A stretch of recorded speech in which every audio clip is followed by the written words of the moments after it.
Assalamualaikum. Halo Sobat BK, apa kabar? Berjumpa lagi kita di sharing bimbingan konseling. Tetap semangat belajar ya Sobat, untuk meraih masa depan yang gemilang. Sobat BK, kali ini saya akan sharing tentang cara agar guru BK atau konselor sekolah tidak dipandang sebelah mata.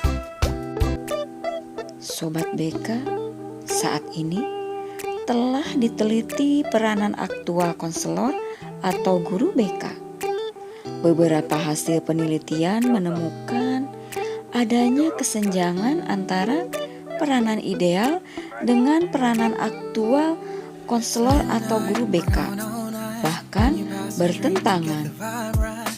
Serser atau Stun dari hasil analisisnya terhadap berbagai hasil penelitian menemui banyak konselor yang berstatus marginal. Sobat BK, apa yang telah dikemukakan di atas adalah hasil penelitian di Amerika ya. Lalu, bagaimana peranan konselor atau guru BK di sekolah-sekolah kita? Hasil yang pasti belum diketahui Sobat BK, karena sepanjang studi pustaka belum ditemukan penelitian tentang peranan konselor atau guru BK, baik yang ideal maupun yang aktual. Namun, dari pengamatan sepintas, baik melalui media massa, pengalaman-pengalaman konselor atau guru BK yang sudah bertugas, dari pembicaraan di pertemuan-pertemuan yang berkaitan dengan bimbingan dan konseling, tampaknya tidak sedikit yang memiliki citra yang kurang menguntungkan terhadap konselor atau guru BK. Tidak dipungkiri bahwa sampai saat ini peranan konselor atau guru bimbingan dan konseling masih dianggap remeh. Banyak anggapan yang masih salah tentang peran konselor atau guru bimbingan dan konseling di sekolah. Pekerjaan konselor atau guru bimbingan dan konseling kerap kali dipandang sebelah mata justru oleh orang-orang yang memiliki kepentingan dengan bimbingan konseling itu sendiri. Misalnya, oleh siswa, guru mata pelajaran, kepala sekolah, dan para pemegang kebijakan lainnya atau masyarakat.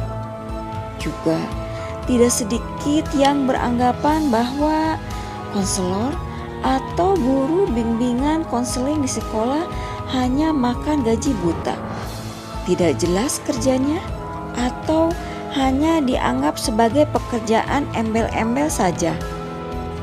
Karena bimbingan konseling tidak ada nilai berupa angka yang tertera di rapot peserta didik. Konselor atau guru bimbingan konseling di sekolah sering menjadi guru yang dianggap paling punya banyak waktu untuk bersantai. Mereka hanya duduk-duduk di ruangan BK tanpa harus mengajar ke kelas, memberikan materi kepada peserta didik. Bahkan bagi peserta didik, konselor atau guru bimbingan dan konseling kadang dianggap seperti momok.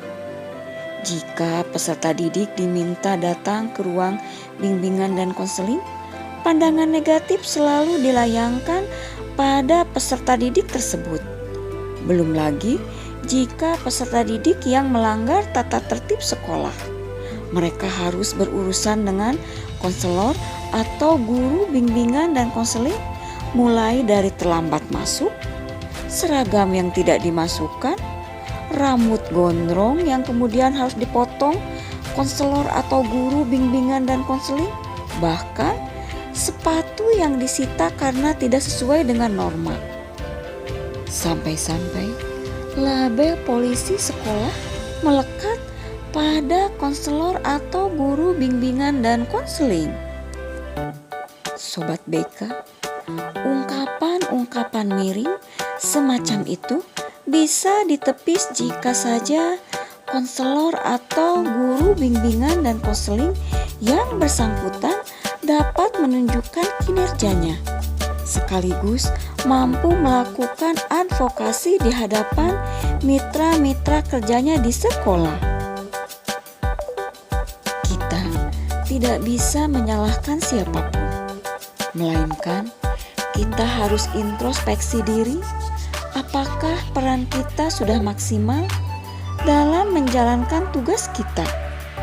Sebuah usaha dari konselor atau guru bimbingan dan konseling secara tidak langsung juga akan memperbaiki citra konselor atau guru bimbingan dan konseling di pandangan peserta didik, guru mata pelajaran, kepala sekolah, dan para pemegang kebijakan lainnya atau masyarakat. Lalu, bagaimanakah cara memantapkan peranan dan fungsi konselor atau guru bimbingan dan konseling di sekolah?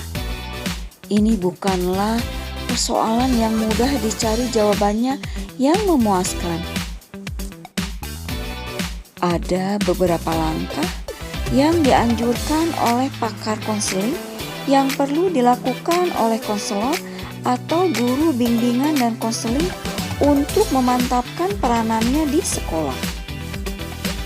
Serser atau Stone menganjurkan 2 langkah berikut. Konselor wajib memahami identitasnya dan selanjutnya konselor harus mampu mengkomunikasikan peranannya kepada publik tempat kerjanya. Anjuran ini tampaknya perlu dibawa ke Indonesia, sebab tidak sedikit bahkan sebagian besar pihak pengguna di sekolah yang belum tahu apa sebetulnya fungsi dan peranan konselor atau guru bimbingan dan konseling. Sobat BK, anjuran yang lebih rinci dikemukakan oleh Belkin. Anjuran ini dirumuskan oleh Belkin berdasarkan studi kasusnya tentang kesulitan-kesulitan yang ditemui oleh guru bimbingan dan konseling atau konselor. Berikut ini anjuran menurut Belkin. Yang pertama, konselor hendaknya memulai tugasnya sejak hari-hari pertama dengan program kerja yang jelas dan siap melaksanakannya, dan memberikan kesempatan kepada kolega dan peserta didiknya untuk mengetahuinya. Kedua, konselor harus selalu mempertahankan sikap profesional tanpa mengabaikan hubungan harmonisnya dengan personel sekolah lainnya dan dengan peserta didik. Dia harus menonjolkan profesionalismenya tapi tidak elitisme. Ketiga, merupakan tanggung jawab konselor untuk memahami peranannya dan mengartikulasikannya. Konselor harus sadar terhadap berbagai tuntutan yang melekat pada posisinya, dan dia harus mencoba sebaik-baiknya untuk menjelaskan apa tujuan dan tanggung jawabnya. Keempat, agar berhasil guna, konselor sekolah harus menyadari bahwa dia bertanggung jawab kepada semua peserta didik, termasuk peserta didik yang gagal, menimbulkan gangguan, potensial untuk drop out, mengalami masalah emosional, kesulitan belajar, juga siswa berbakat istimewa, berpotensi sedang, pemalu dan menarik diri, serta yang berusaha menarik perhatian. Kelima, konselor sekolah hendaknya mengembangkan kompetensi untuk membantu peserta didik yang mengalami gangguan emosional melalui penggunaan prosedur kelompok, kegiatan-kegiatan pendidikan, dan bentuk-bentuk perlakuan lainnya. Keenam, konselor sekolah harus bekerja sama dengan kepala sekolah secara efektif, memperhitungkan dan peka terhadap kebutuhan, harapan, dan kekhawatiran kepala sekolah. Konselor memiliki kesempatan untuk meningkatkan postur profesionalnya melalui kerjasama dengan kepala sekolah. Nah, Sobat BK, itu dia 6 pedoman yang dikemukakan oleh Belkin.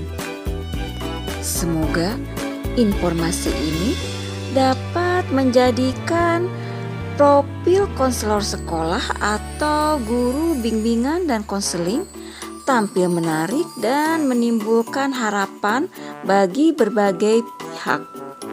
Sobat BK, demikianlah sharing kali ini. Strategi agar guru BK tidak dipandang sebelah mata. Semoga bermanfaat dan dapat menambah wawasan. Terima kasih. Wassalamualaikum.